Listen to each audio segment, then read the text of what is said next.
A fractal will repeat what is called a self-similar pattern again and again and again on greater and greater or smaller and smaller scales, depending on which way we're looking at it. And they're not only patterns in space, they can be patterns in time, they can be cycles. Things come around spring, summer, autumn, winter, over and over again. They're not identical each time, but there is this regular progression. Many of the patterns of human experience you see in the world could actually be affected by these cycles in nature. So therefore what you see is political behaviour running in cycles. You even see social behaviour running in cycles. One of the principles of a fractal is if you make one little tiny change in the fractal, it changes that pattern completely. And we apply that to us in this world of destiny and free will. What does that mean? If we continue to make the same choices we've made in the past, continue to do things in the same way that we've done in the past, even continue to think in the same way, then our lives will continue to repeat themselves, but just in the same way that they've gone in the past. But then when we make a change in our hearts and minds, change in our behaviour, make some kind of choice, then things will repeat themselves again, but in a different way.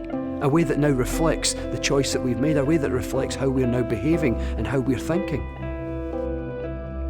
When one cycle ends, before the next cycle begins, there's a window of time where neither exists, where neither one exists. And it's in that place where we have the greatest opportunity, where our choices have the greatest potency. These things are known as choice points or tipping points. They are critical points at which suddenly an entire new range of behaviour becomes available.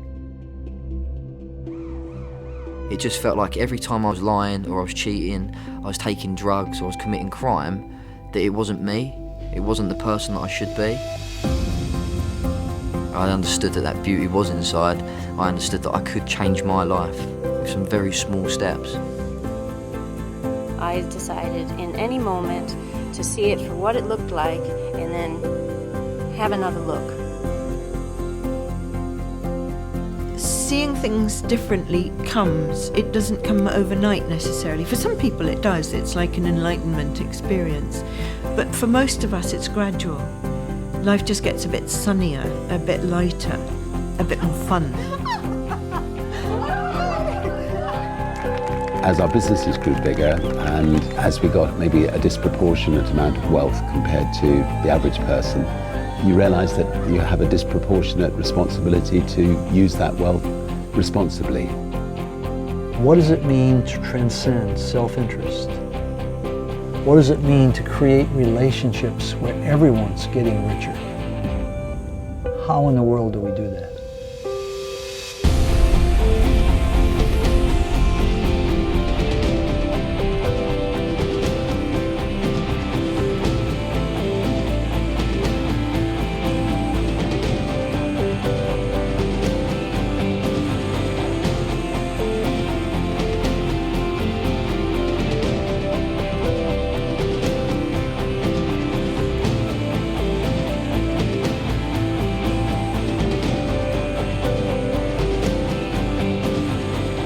My generation has been branded as Generation Z, as the most obese generation since, I guess, recorded time. And I think just because we're kids, we don't have the chance to be able to make a change.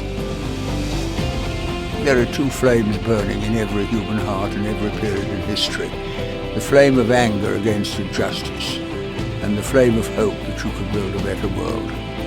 And my job in old age is to fan both flames as hard as I can. There is more power when a child reaches out to you and accepts that touch than all the money in the world. And if you're really lucky, you'll see that moment over and over and over again. Sweet dreams, everybody.